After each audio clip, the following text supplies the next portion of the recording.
Le DAF Fresh Morning, c'est 104.5 tonnes de bonne humeur.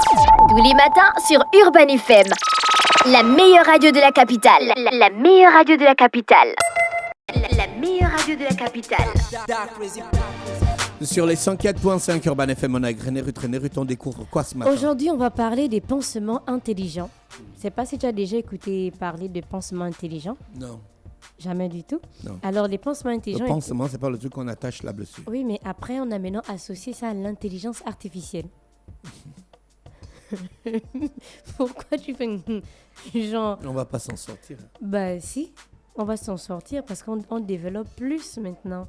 Quand on sait que quand on parle de plaies chroniques et tu dois par exemple faire des tours à chaque fois à l'hôpital, alors qu'avec le pansement intelligent, ils permettent en fait de mesurer un peu le pH et de voir à quel moment on peut ingérer en fait le médicament, tu vois que là ça te facilite la tâche.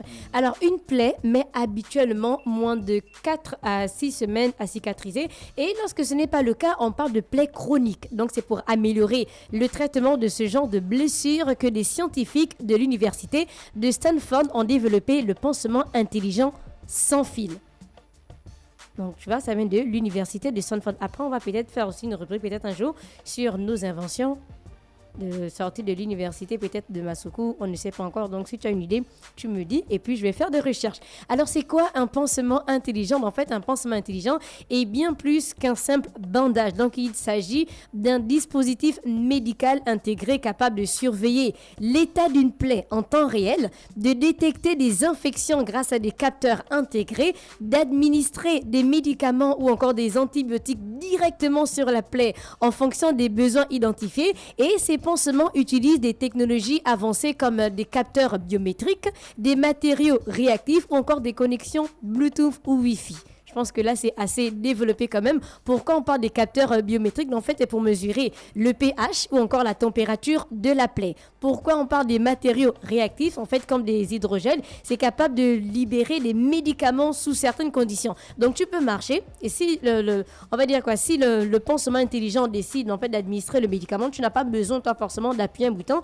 Ils vont mesurer le pH de la plaie, un peu comme tu prends par exemple l'eau, on va te mesurer le pH s'il a 2, s'il a 5 ou encore s'il a 10, et le pansement va simplement libérer le médicament. On parle aussi des connexions Bluetooth ou Wi-Fi, donc qui permettent de transmettre des données directement aux soignants. Donc comment ce pansement fonctionne? Donc le fonctionnement des pansements intelligents repose sur 3 étapes principales. On a d'abord la surveillance de la plaie. On a des capteurs qui détectent des signes d'infection comme une élévation de la température, encore une augmentation du pH, et les données collectées sont analysées et ensuite envoyées à une application ou encore à un appareil connecté. Donc en fait, le pansement intelligent peut être directement connecté à l'application d'un médecin qui va simplement avoir les informations en temps réel et qui va permettre de suivre en fait la blessure chronique.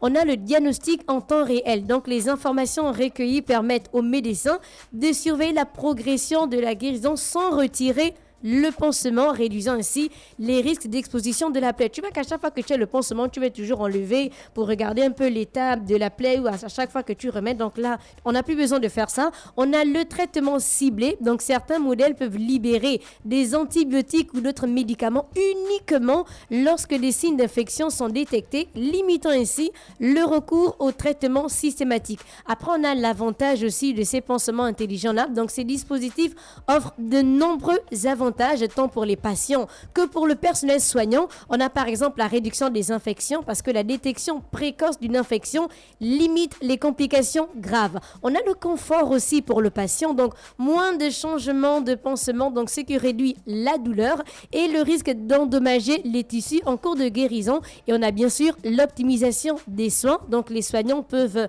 prioriser les patients selon les besoins identifiés par les données. Après, c'est vrai, on parle d'avantages, mais aussi certains défis et des limites. Donc, malgré leur potentiel, les pansements intelligents rencontrent encore certains obstacles. On a par exemple le coût élevé.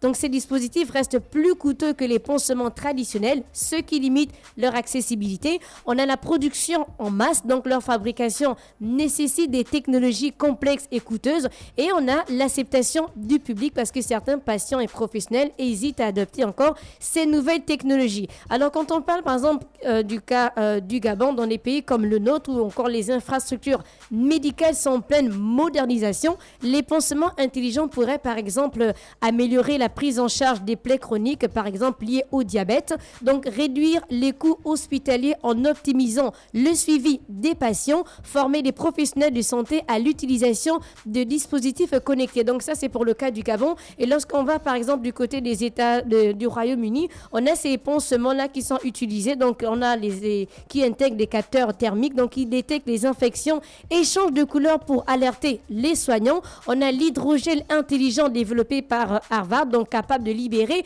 des antibiotiques à la demande. Est-ce que tu penses qu'on peut directement utiliser ces pansements ici? Si on a l'Internet.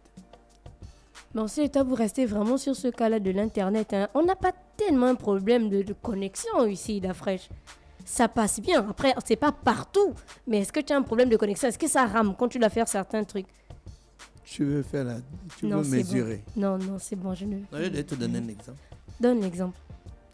Regarde la qualité de l'Internet quand tu regardes Gabon 24 et la qualité de l'Internet quand tu regardes France 24. Oui, c'est pas pareil. Et Il y a pourtant, une Gabon différence. 24 est au Gabon. Oui, c'est à côté. Et France Alors 24, que France 24, c'est loin. Donc, c'est à cause de l'Internet. Aujourd'hui, on parlait des pansements intelligents développés par l'Université de Stanford. Merci René Ruth avec nous ce matin sur les 104.5 Urban FM, la station urbaine dans l'Uda Fresh Morning, le réveil matinal, le pilote de la capitale sur la radio et le pilote de la capitale. On va avec l'horoscope des auditeurs et on se retrouve demain matin à 7h.